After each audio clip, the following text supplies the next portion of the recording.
السلام علیکم ورحمۃ اللہ وبرکاتہ۔ پیارے محترم اسلامی بھائیوں، آج کے اس آڈیو میں ہم انشاءاللہ سنیں گے کہ نماز میں کتنے فرائض ہیں، یعنی نماز کے کتنے فرض ہیں۔ یہ یاد رکھیں کہ کوئی بھی فرض جان بوجھ کر یا بھول کر چھوٹ جاتا ہے تو پھر نماز نہیں ہوتی، اس نماز کو دوبارہ پڑھنا ہوتا ہے۔ اس لیے ہمیں ضرور سیکھنا چاہیے کہ کیا کیا چیزیں نماز میں فرض ہیں۔ پورا آڈیو ضرور سنیں، تبھی آپ کو انشاءاللہ پتہ لگے گا کیا باتیں نماز میں فرض ہیں۔ آئیے پہلے سیکھتے ہیں کہ نماز کے کتنے فرائض ہیں، یعنی کتنے فرض ہیں۔ دیکھیے، نماز کے 7 فرائض ہیں، 7 فرض۔ نمبر 1 تکبیر تحریمہ، 2 قیام، 3 قراءت، 4 رکوع، 5 سجود، 6 قعدہ اخیرہ، 7 خروج بصنعہ۔ یہ 7 فرائض ہیں۔ آئیے ان کی تفصیل سنتے ہیں۔ نمبر 1 ہے تکبیر تحریمہ۔ دیکھیے، در حقیقت تکبیر تحریمہ جو ہے یہ تکبیر اولا یعنی شرائط نماز میں سے ہے، مگر نماز کے افعال سے بالکل ملی ہوئی ہے، اس لیے اسے نماز کے فرائض سے بھی شمار کیا گیا ہے۔ دیکھیے کس طرح کرنا تکبیر تحریمہ، یہ سن لیں۔ اگر مقتدی نے تکبیر تحریمہ کا لفظ اللہ امام کے ساتھ کہا مگر اکبر امام سے پہلے ختم کر لیا تو مقتدی کی نماز نہیں ہوگی۔ جیسے امام صاحب کہہ رہے ہیں اللہ اکبر، ابھی پورا نہیں کہہ پائے تھے کہ مقتدی نے کہہ دیا اکبر پہلے ہی، تو پھر اس کی نماز نہیں ہوگی جس نے ایسا کیا۔ امام کو رکوع میں پایا، ہم گئے تو جماعت کھڑی ہوئی تھی، امام صاحب رکوع میں تھے، اور کوئی بھی صاحب تکبیر تحریمہ کہتے ہوئے رکوع میں چلے گئے، یعنی تکبیر اس وقت ختم ہوئی کہ ہاتھ بڑھائے تو گھٹنے تک پہنچ جائے، یعنی جھک کر، تو نماز نہیں ہوگی۔ اس لیے ہمیں چاہیے کہ قاعدے کے مطابق کھڑے کھڑے پہلے تکبیر تحریمہ کہہ لیں، اللہ اکبر، ہاتھ بندھے نہ باندھیں لیکن ہاتھ اٹھا کر اللہ اکبر کہیں، پھر اس کے بعد دوسرا اللہ اکبر کہہ کر رکوع میں جائیں۔ امام کے ساتھ اگر تھوڑا بھی آپ نے حصہ پا لیا، تھوڑی شرکت ہو گئی، جیسے آپ نے کہا سبحان اور امام صاحب کھڑے ہو گئے، تو آپ کو وہ رکعت مل گئی، آپ کی وہ رکعت مان لی جائے گی۔ اور دیکھیے، اللہ اکبر یہ تکبیر زبان سے کہنا ضروری ہے، اور اتنی زور سے کہنا ضروری ہے کہ پڑھنے والا اپنے کانوں سے سن لے۔ اگر کوئی مجبوری نہیں ہے، کوئی شور شرابہ بھی نہیں ہے، گونگا بھی نہیں ہے نا، اور گونگا ہے تو مجبوری ہے، ورنہ زبان سے کہنا ضروری ہے اور درست کہنا ہے۔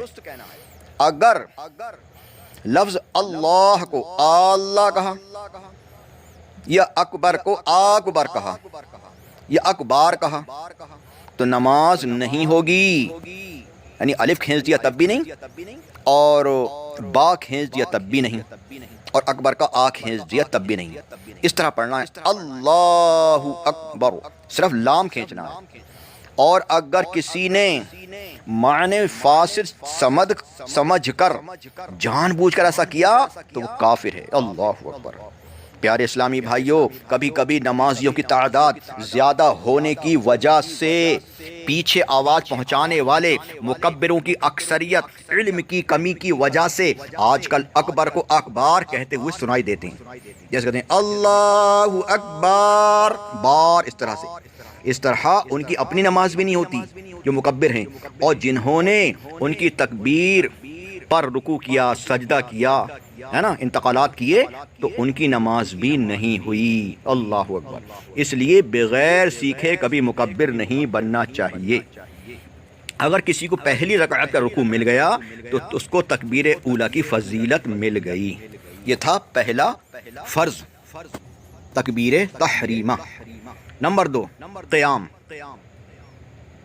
کمی کی جانب قیام کی حد یہ ہے کہ ہاتھ بڑھائے تو گھٹنوں تک پہنچ جائے، اور پورا قیام یہ کہ سیدھا کھڑا ہو، بہتر یہ بالکل پورا کھڑا ہو، یعنی قیام کہتے ہیں کھڑے ہونے کو۔ قیام اتنی دیر تک ہے جتنی دیر قراءت ہے، یعنی جتنی دیر قراءت کر رہا ہے الحمد شریف اور کوئی سورت وغیرہ، اتنی دیر قیام فرض ہے۔ دیکھیے فرض وطر اور عیدین، عید الفطر اور عید الاضحیٰ اور فجر کی سنتوں میں قیام فرض ہے۔ اگر بلا مجبوری کے یہ نمازیں بیٹھ کر پڑھیں تو نماز نہیں ہوگی۔ کھڑے ہونے سے صرف کچھ تکلیف ہونا مجبوری نہیں کہلائے گا، بلکہ کھڑا ہونا اس وقت مجبوری کہلائے گا کہ کھڑا ہی نہ ہو سکے، یا پھر سجدہ نہیں کر سکے، یا کھڑے ہونے یا سجدہ کرنے میں زخم بہتا ہو، یا کھڑے ہونے میں قطرہ آتا ہو، یا چوتھائی ستر کھلنے کا اندیشہ ہو، یا مرض زیادہ بڑھ جاتا ہے، یا بہت سخت تکلیف ہے، تو پھر کھڑا ہونا مجبوری مانا جائے گا۔ اب بیٹھ کر پڑھ سکتا ہے، ورنہ خامخواہ بیٹھ کر نہیں پڑھ سکتا۔ اگر ہاں ڈنڈا یا بیساکھی یا کسی خادم نوکر وغیرہ یا دیوار پر ٹیک لگا کر کھڑا ہونا ممکن ہے، وہ کھڑا ہو سکتا ہے، تو فرض ہے کہ کھڑا ہو کر نماز پڑھے۔ اللہ اکبر۔ اگر صرف اتنا کھڑا ہونا ممکن ہے کہ کھڑے کھڑے تکبیر تحریمہ کہہ لے گا، اتنا اللہ اکبر، تو فرض ہے کہ کھڑا ہو اکبر اللہ اکبر کہہ لے، اور اب کھڑا ہونا رہنا ممکن نہیں تو بیٹھ جائے۔ جتنی دیر کھڑا ہونا ممکن اتنا تو کھڑا ہو۔ خبردار، بعض لوگ معمولی سی تکلیف یا تھوڑا زخم کی وجہ سے فرض نمازیں بیٹھ کر پڑھتے ہیں، وہ اس حکم شرعی پر غور فرمائیں۔ جتنی نمازیں کھڑا ہونے کی قدرت کے باوجود بیٹھ کر پڑھیں، ان کو لوٹانا فرض ہے۔ اسی طرح ویسے ہی کھڑے نہیں رہ سکتے تھے، مگر ڈنڈا یا دیوار یا آدمی کے سہارے کھڑا ہونا ممکن تھا، مگر بیٹھ کر پڑھتے رہے تو ان کی بھی نمازیں نہیں ہوئیں، ان کا لوٹانا فرض ہے۔ اللہ اکبر۔ عورتوں کے لیے بھی یہی حکم ہے کہ یہ بھی بغیر شرعی مجبوری کے بیٹھ کر نماز نہ پڑھیں۔ پیارے اسلامی بھائیوں، بعض مسجدوں میں کرسیوں کا انتظام بھی ہوتا ہے، بعض بوڑھے وغیرہ ان پر بیٹھ کر فرض نماز پڑھتے ہیں، حالانکہ چل کر بھی آتے ہیں، نماز کے بعد کھڑے کھڑے بات چیت بھی کر لیتے ہیں، اور اکروں اور پالتی مار کر بیٹھ بھی جاتے ہیں۔ تو ایسے لوگ اگر بغیر اجازت شرعی بیٹھ کر نمازیں پڑھیں گے تو ان کی نمازیں نہیں ہوں گی۔ کھڑے ہو کر پڑھنے کی قدرت ہو جب بھی ہاں نفل بیٹھ کر پڑھ سکتے ہیں، مگر نفل کو بھی کھڑا ہو کر پڑھنا افضل ہے۔ کھڑا ہو کر پڑھنا ڈبل ثواب ہے۔ یہ تھا دوسرا فرض قیام۔ تیسرا ہے قراءت۔ قراءت اس کا نام ہے کہ تمام حروف مخارج سے درست ادا کیے جائیں، کہ اگر صحیح مخارج سے ادا نہیں کیے گئے تب بھی نماز نہیں ہوگی۔ اللہ اکبر۔ اور آہستہ پڑھنے میں بھی یہ ضروری ہے کہ خود سن لے، پڑھنے والا اپنے کانوں سے خود سن لے، اس کو آواز آنا چاہیے نا۔ اگر حروف تو صحیح ادا کیے مگر اتنے آہستہ کہ خود نہیں سنا، اور کوئی رکاوٹ مثلا شور و غل وغیرہ بھی نہیں تھی، گونگا بھی نہیں تھا، اور پھر بھی اتنے آہستہ پڑھے کہ خود نہ سن سکا، تو نماز نہیں ہوئی۔ اگر امام صاحب نے ایسا کیا تو کسی کی بھی نماز نہیں ہوئی۔ اگرچہ خود سننا ضروری ہے مگر یہ بھی احتیاط رہے کہ اتنی زور سے بھی نہ پڑھے کہ وہ دوسروں کو ڈسٹرب کرے، اپنے کان سنے، اپنے کو سنانا ہے۔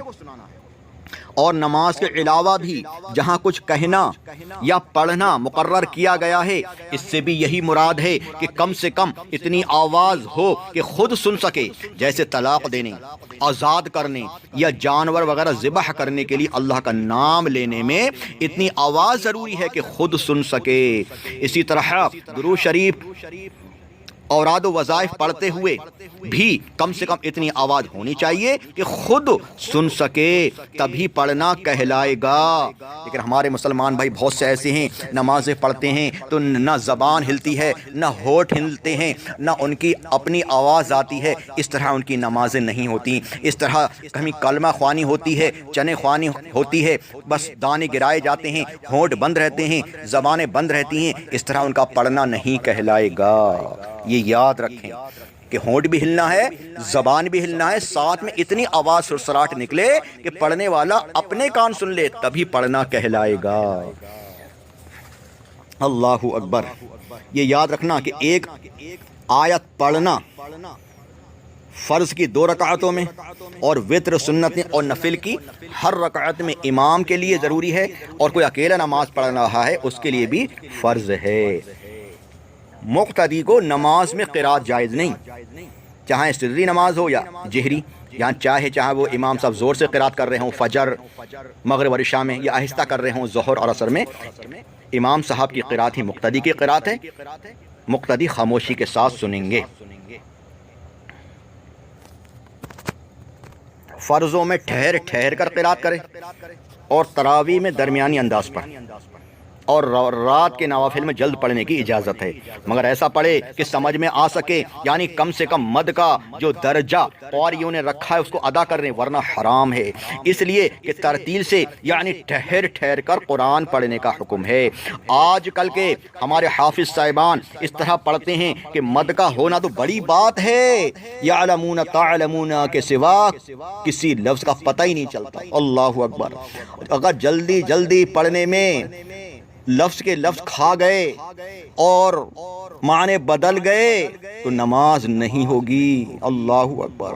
اور اس پر فخر کرتے ہیں کہ فلاں صاحب بہت تیز پڑھتے ہیں۔ اللہ اکبر۔ حالانکہ اس طرح قرآن پاک پڑھنا بھی حرام اور سخت گناہ ہے۔ اللہ پاک ہمیں قرآن پاک درست پڑھنے کی توفیق عطا فرمائے۔ باقی کے انشاءاللہ فرائض اگلی آڈیو میں سماعت کریں گے۔ یہ آڈیو بہت لمبی ہو رہی ہے، اس لیے اس کو یہیں پر اختتام کرتے ہیں۔ اگلی آڈیو کا انتظار کریں اور ہر آڈیو ہماری غور سے سنا کریں۔ اللہ پاک ہمیں عمل کی توفیق عطا فرمائے۔ آمین بجاہ النبی الامین صلی اللہ تعالی علیہ وسلم۔